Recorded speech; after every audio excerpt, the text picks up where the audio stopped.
What's going on, everybody, and welcome to the Other Side of the Firewall podcast, where we talk about the latest and greatest in cybersecurity news, as well as behind those movers and shakers and glass ceiling breakers, those people of color who made it to the other side of the proverbial firewall. My name is Ryan Williams, and yes, I have done this intro 500 times. I still messed it up. With me, as always, is Shannon Times. What's up? What's up? What's going on? So, welcome back from the break, Shannon. So, if you have not done so already, please go back to last week so you can see me and our special guest Chris Abakan do our two topics, a discussion, and then Friday everything else. We also had Johnny Jones Jr.'s throwback. So I think it's season 1, episode 155, if I'm not mistaken.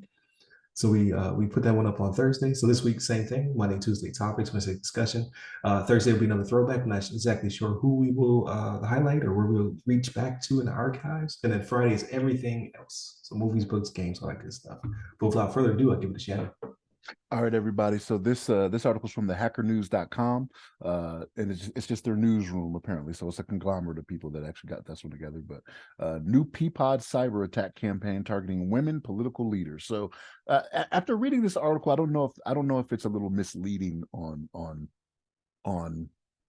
the title here, right? Because what they've done, right? So European Union military personnel, political leaders working on gender equality initiatives are a target, right, for a new campaign that delivers updated version of a rat called PEAPOD, right? So that doesn't necessarily mean it's women leaders, it's people that are working on gender equality initiatives, right? It doesn't necessarily mean they're women, but the way they put the story is that it is. Another reason for that is because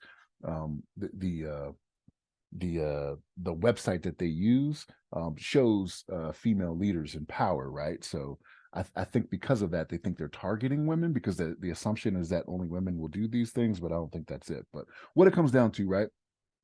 There's a cybersecurity firm, Trend Micro, and they said it's an actor under the name of Void Rebisu, known as Storm 0978, Tropical Scorpius, and Unk 2596, and they're believed to be associated with Cuba ransomware, right? So whenever I hear Cuba, I always think Russia, right?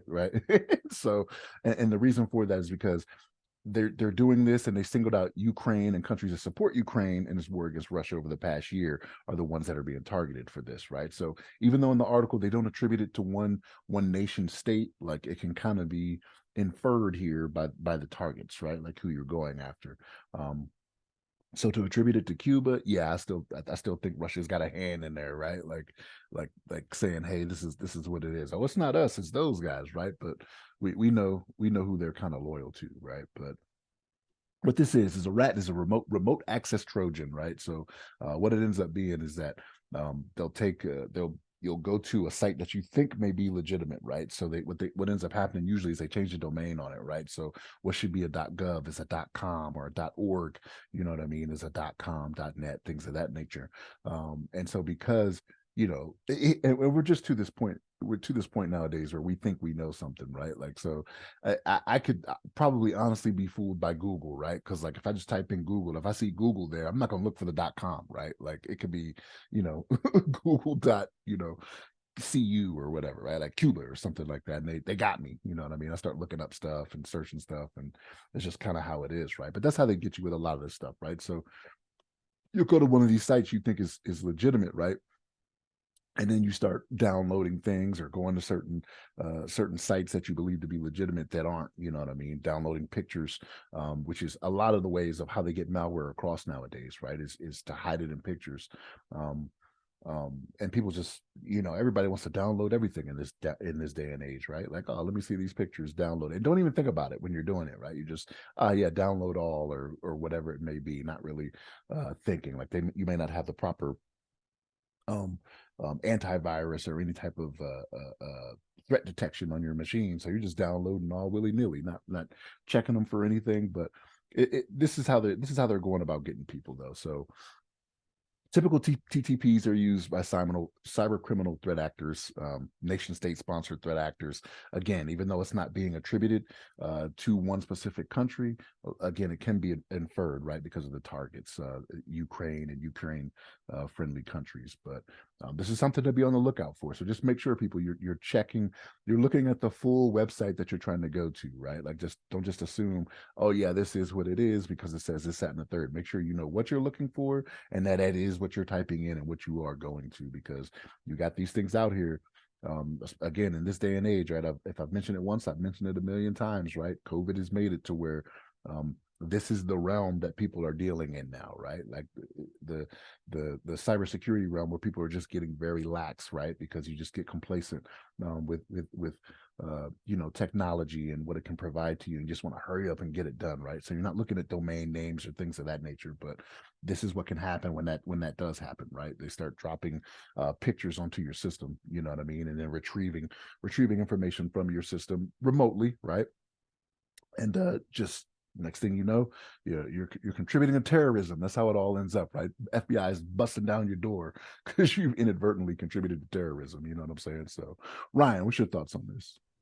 Yeah, absolutely. Especially the busting through your door. I just envision somebody, it says having a peaceful family time, right? And the door is kicked in, and the FBI rushes in and picks up their PC. Like a South Park episode and runs out the room. Um, but yeah, so I always forget, like, share, subscribe, all that good stuff. Share it with your nerdy friends. But I was surprised at how small this file is, right? So it says the binary is a downloader that draws 56 pictures onto the target system as a decoy while retrieving the DLL file from a remote server. It's stripped down to only 10 commands, so it kind of slips through a lot of the antivirus and malware software because it has such a small footprint. I think it said its predecessor had like 42 commands, so it's a little bit more robust, but it's really stripped down to its bare essentials in order to perform uh, its function and execute, and then make you either either it will retrieve data from you, or it'll make you part of its network to then spread to other systems. So it is kind of cool, but obviously, I always give the bad guys the kudos that they're able to strip it down to such a small file and still be able to do what they're trying to do. So And it removes itself. So like yeah, detection becomes an issue. You know what I mean? Like you're looking through, or you're doing a scan or something after the fact. Like you may not even know it was there. right. Right, it was pretty crazy, and then obviously their target as well. Like, yeah, I was a little confused by the article, just as you were, because I thought it was specifically targeting women, but I guess this anyone to do with this movement or activists in the space are being targeted. Uh, so, like I tell my kids, like if it doesn't feel right, then go to the direct website.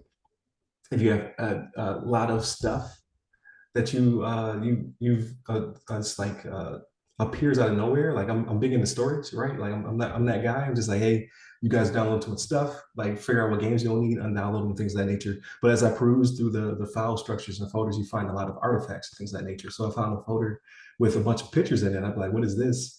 And like, where have you guys been, searching or whatever? Like this one has 56 pictures that are sourced from Twitter, Threads, wherever. So it has a really specific theme, and I would know if I were to stumble across around the thousands of files that potentially are on your computer. I'm like, that doesn't look right. So that's at least there's something for you to see. But yeah, just be careful what you download, like especially if you have younger kids in the house, like your auto clickers and things of that nature. We're like, I want to play Roblox while I'm asleep. Like, yeah, but you don't know what's in that auto clicker, right? You have to be very careful. Or wallpapers. Wallpapers are a big one too. Like, oh, I found this cool wallpaper. Like, where'd you get it from? Did you get it from the Microsoft store, or did you get it from, some rando website? It's probably more in there in that folder or file than you perceived originally, right? So just be careful out there. I always have the tagline, stay safe, stay secure. Like just watch your systems. Do a little perusing from time to time, see what's on your system as well. Because I just had recently did a storage upgrade, and I was just like, what is all this crap? So we started doing a little bit of digging. But yeah, no, excellent breakdown, Shannon. Greatly appreciate it. We'll have the link to the news article, just as always, in the description, so you can go check it out. Definitely continue to tune in throughout the week. So Monday, Tuesday are topics, Wednesday discussion, Thursday Throwback Thursday. So it'll be an older episode from our almost 500 episode archive, I guess. And then Friday, everything else. So hit up all the websites that go by our name. Give me a person. I'm at RY Security Guy. That's RY Security Guy. You can find me on LinkedIn, Clubhouse, Twitter, and Threads. Stay safe, stay secure.